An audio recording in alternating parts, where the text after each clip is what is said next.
Hi, this is Atilla Yesilada and his new girlfriend, Minnoş too. Oh, Minnoş is just so cute. We found her in our backyard and she became part of our family immediately. One of the cutest, nicest little kittens I have seen. And obviously, since I have such a kitten on my lap, I'm going to have a positive vibe, kind of. And now she's gonna spill the coffee mug. Well, anyhow, you are in Istanbul at Real Turkey Channel, and I'm your loving host Atilla Yesilada. Today, we're going to answer a very important question that is vexing all the diplomats in Ankara and Washington, D.C., as well as all the other major capitals. How much is the bromance between Erdogan and Trump worth? Can something come out of it? Now, Trump is rather unpredictable and, allow me to say so, even though I'm not an American, rather capricious. I mean, Putin, he claims, is still his good friend, but Putin sold Trump out. Netanyahu, they are not doing too well. Their relationship is on the fritz. But between Erdogan and Trump, nothing seems to be going wrong. I mean, partners understand each other, find new areas to cooperate. So I suggest to look at a brief look at the troubled U.S.-Turkey relationship, and then what we might expect from the Trump administration vis-a-vis the region and Turkey. And thirdly, and most importantly, the question I posed in the title, is it worth anything? I mean, so fine, we're getting along well with the United States. So what? Does it have any investment implications? Well, United States and Turkey used to be the closest of allies in the region during the Cold War. The relationship continued more or less until Erdogan came to power. And with the advent of the second Bush and second Iraqi war, Turkey-American relationships entered a very rocky period. Since then, of course, all democratic presidents care more about democracy abroad, and Erdogan really doesn't have a stellar record when it comes to that. The first Trump administration has generally a positive relationship with Mr. Erdogan, though when Mr. Erdogan ordered the arrest of a pastor, Tom Brown, Mr. Bronson, Father Bronson, Trump said on Twitter, to then Twitter, that he will destroy the Turkish economy, and Father Bronson was on his way to White House within 6 days. But at the end, Trump did a final favor to Turkey before his departure by imposing very light, sort of like a hand slap type of CAATSA sanctions on Turkey. That was a favor in the sense that Congress would have done much more worse. CAATSA sanctions were imposed because Turkey bought Russian-made anti-missile defense systems S-400s, which are currently rusting in some warehouse because they're completely useless. We really have no enemies to use them against. So Trump came back to power. He apparently likes strong leaders. I suppose he fashions himself a strong leader. And the fall of the Assad regime, he attributed to Turkey's great services, which is partially true, not entirely true. And since then, a new relationship began booming between Erdogan and Trump. Clearly, Syria is the focus of this relationship. And to demonstrate my assertion that Trump really likes Erdogan, the American ambassador to Turkey, Mr. Thomas Barak, has also been appointed special representative to Syria. One of his first few comments was that United States will never the mistake of dividing Syria or the Middle East along the lines of Sykes-Picot agreement, which is an old historical oddity. Apparently, a French and an English gentleman, diplomats, have looked at the map of Iraq and Syria, which were by then part of the Ottoman Empire, and just took a ruler and divided the countries in the middle, which is still causing problems today. These statements were meant to imply that United States wants a strong central government in Damascus, which is the antithesis of what Israel wants, and the Syrian Kurds, even though they deserve it in my view, will not get federalism or their own autonomous region as Iraqi Kurds have gained after the Second Iraqi War. This is a major deal for Turkey because in addition to the Qatar sanctions, the support by the Biden administration given to Syrian Kurdish entity called under different names, Syrian Defense Forces, YPG, PYD, Rojava Autonomous Region, etc. Turkey always claims that there is no such autonomous region, that the whole spiel is actually a front for terror organization PKK, which again is not entirely true. They are affiliated, they have strong links, but the Rojava administration is seriously an insurgency and a liberation movement and largely fights for the welfare of its own constituents. But nevertheless, the fact that America maintained troops in that part of Syria, largely it's a defense against ISIS recovery, was perceived by Turkey as a hostile act. So now that's out of the way. Kurds really get no quarter in Washington, D.C. I wish them well. I don't want them to be harmed by Turkey or Hayat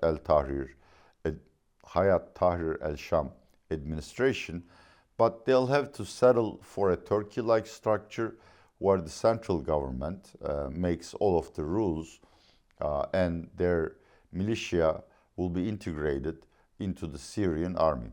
Of course, a peaceful and strong Syria is for the benefit of the entire region. So as long as there are no atrocities against Syrian Kurds, or they are not ignored as Assad did, they didn't even have identity cards, I think that's a solution that can work very well. In fact, the very strong Syrian Kurdish militia fighting alongside Hayat Tahrir al-Sham army to put down rebellions and Assadist factions is going to be positive for Syria. Next, Qatar sanctions.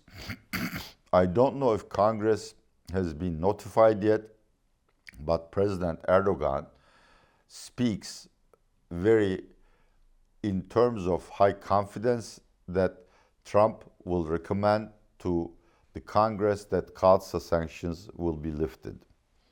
Of course, how we are going to get over the thorny issue of Turkey's possession of S-400s is not clear to me.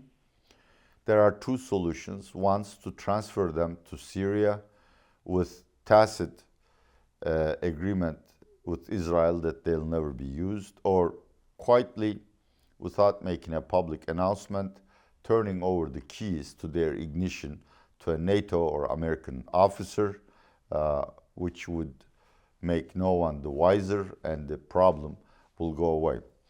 Qatar sanctions didn't only prohibit Turkey from procuring defense industry inputs and advanced weaponry such as F-35s, but the United States also owes us money.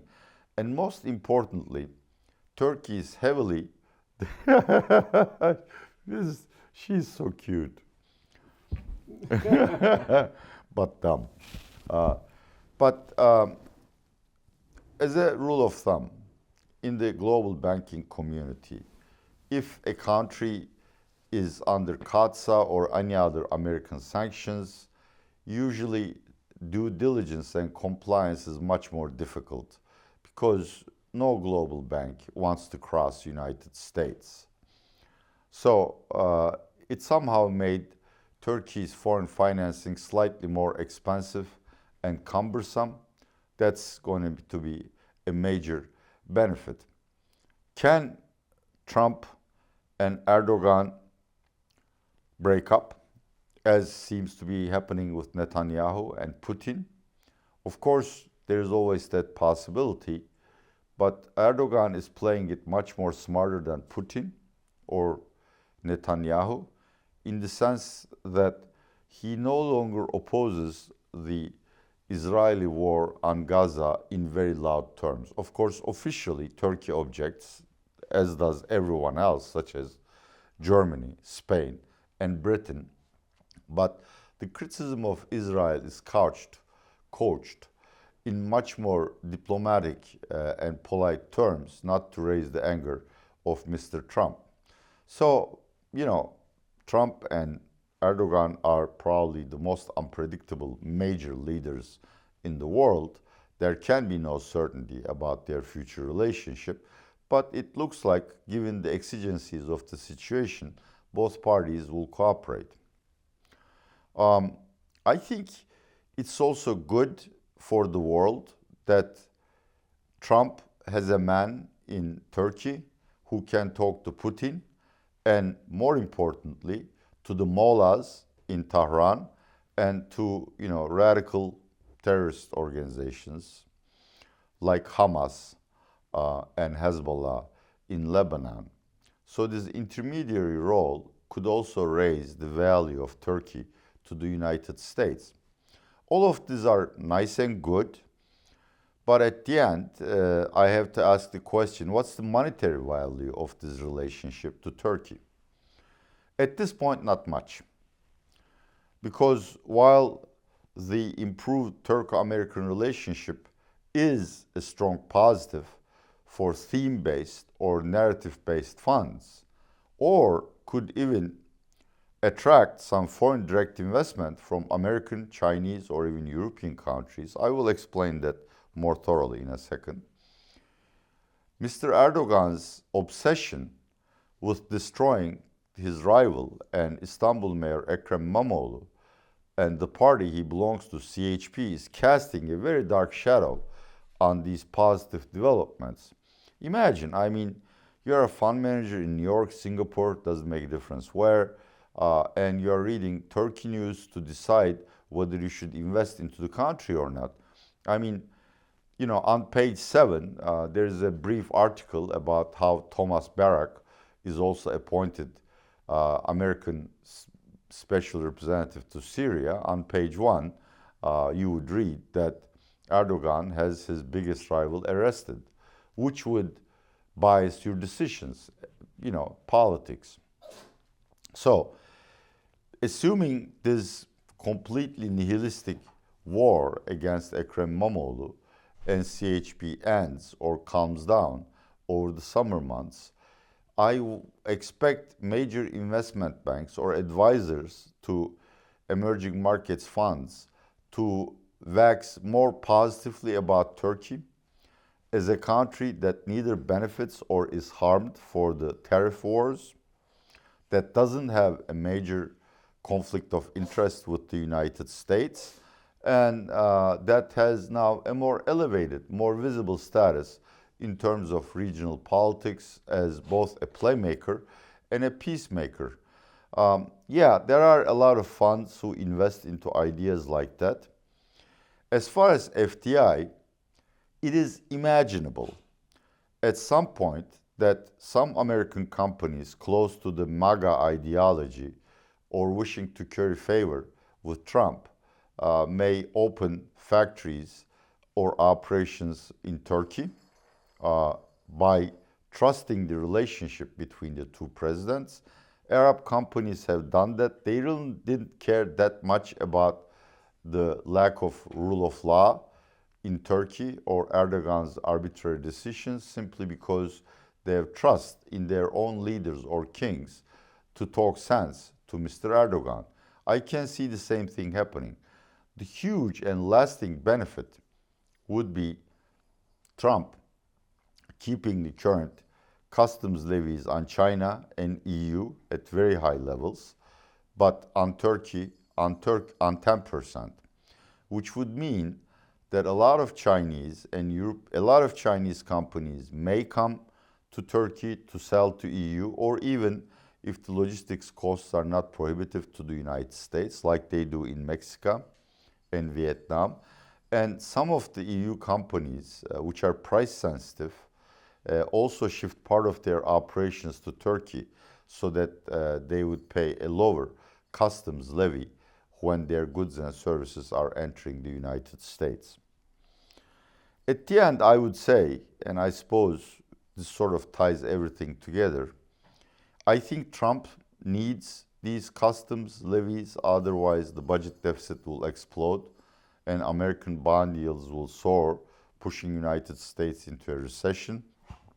So we should be ready to expect the worst in terms of trade wars.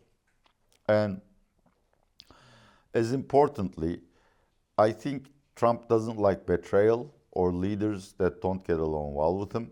So I have this idea that he's going to completely ditch Putin and levy huge taxes on Russia, perhaps even a complete embargo on Iran oil shipments.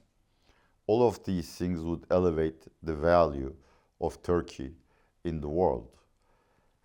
Clearly, we don't like higher oil prices, but I'm fairly sure we would get exemptions in the case of Russia simply because it would be clear to any American bureaucrat that there is no feasible way for Turkey to completely abandon Russian natural gas. All in all, this story that's not sexy at this point, but nevertheless, in the very near future, maybe in 3 to 6 months, I think the Trump-Erdogan relationship could be converted into pennies and dollars, and Turkey would be the bigger beneficiary. I want to thank all of you for watching my tiny channel and Mesele Ekonomi, Turkey's premium economics YouTube channel, for helping me produce this video. See you next time.